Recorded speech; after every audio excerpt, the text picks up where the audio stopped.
What's up, dreamers? Diggletdreams here, back with the Delta Battle League Little Cup tournament.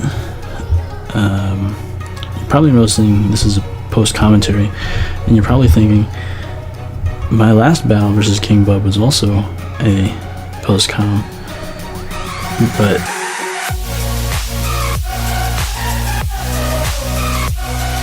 it's nothing against him personally. It just so happens that every week I battle him, something's going on where I can't do it live. But I had a pretty crazy couple weeks. I think it was just 2 weeks. But a couple was 2, so don't even mess. I had a crazy 2 weeks, and that's why I've been kind of AWOL lately. I got some videos up, but I haven't been as active in the whole world of Pokemon and the community and everybody involved as I would have liked to have been. And of course, then I had the 3 league battles I had to do this past week. Ended up having all to get pushed within the last couple hours of a Sunday, so I had to record them all and had to watch Game of Thrones premiere at the same time. So, I didn't watch the premiere and battle at the same time. That would be bad. What I did was I battled this battle was before Game of Thrones, and I had 2 other battles afterwards. But those videos will come out a little bit later. For now, we're going to focus on the Delta Battle League Little Cup battle versus King Bub. This is week 4. The Buizels had just come off their first win in the Little Cup battle, in the Little Cup tournament, and we are trying to get our second win in week 4.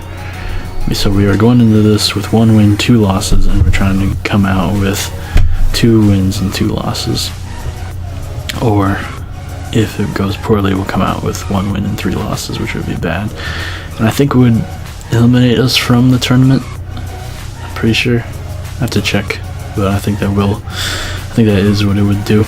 Anyway, I'm talking way too much. I'm definitely going to do a whole update video where I talk more about what's going on and what's going on with the channel and what my future plans are.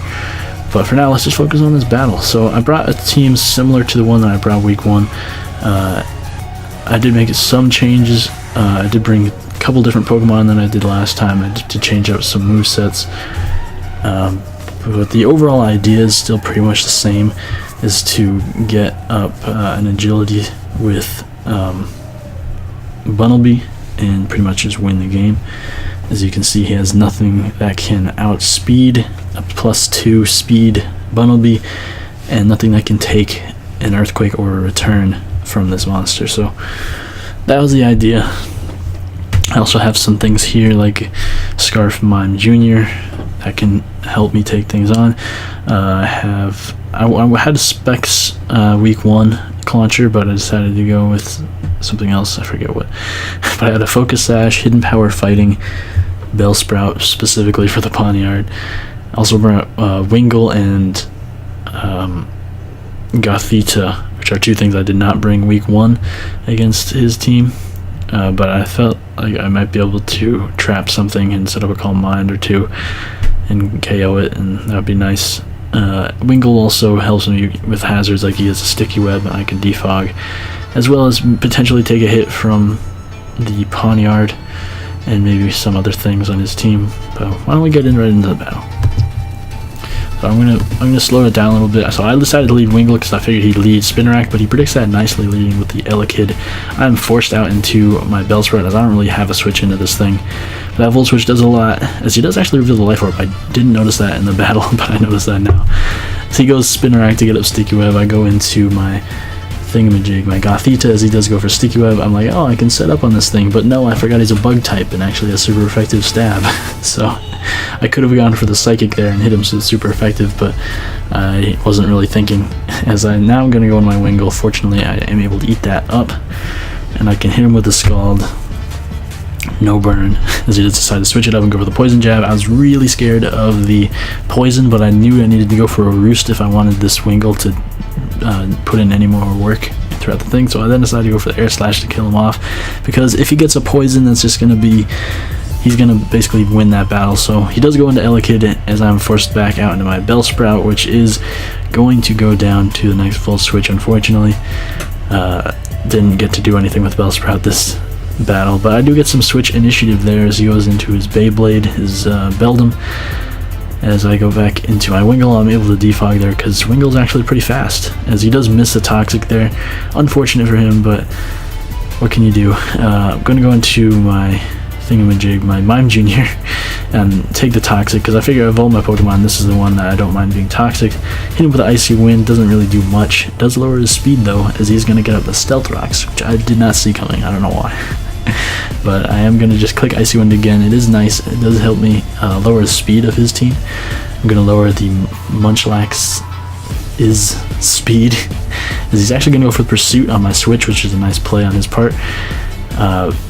As I go into my, what's it called, this thing, just so I go for the Hidden Power Fighting, get a crit, and it does a lot of damage, but it actually activates his Berry Juice, so unfortunately my Bubbly's going to go down. But right here, I realize this is my opportunity. I have a feeling he's locked into Pursuit. I felt like it was a choice banded just based on the way he played that. I guess it might have KO'd Mime Jr. if he was banded, but just the way he went for Pursuit, I don't see Pursuit as something that a Munchlax should run unless it was banded. You know what I'm saying? I feel like I was expecting something like Curse, or maybe just like a defensive set. So Pursuit made me think that it was choiced in some fashion. Obviously choice banded, I mean, you wouldn't run choice Scarf Munchlax or choice Specs. So on that prediction, I decided to go into my Bunnelby, and I go for the Agility, as he decides to pull a switch out into his Beldum. Not Bel. Why did I call this thing Beldum? What is this thing called? What is this thing called? Baltoy. My bad. But I get up the Agility. The return KOs this thing, no problem. As now it comes down to this. He goes into his Doduo, return, KOs that thing. Critical hit, fortunately did not matter.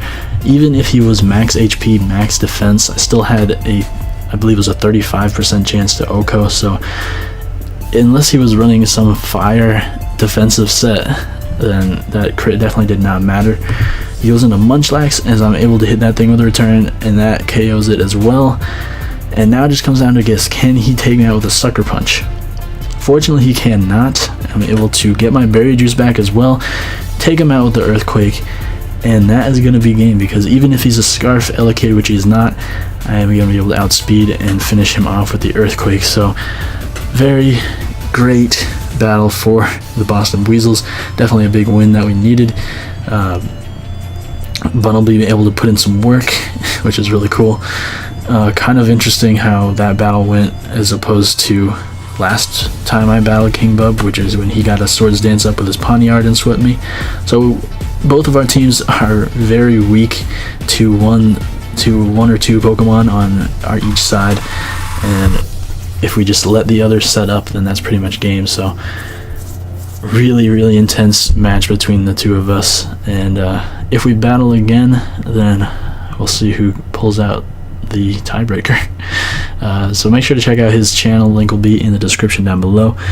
Other than that, keep dreaming. I'll see you guys next time, and peace out.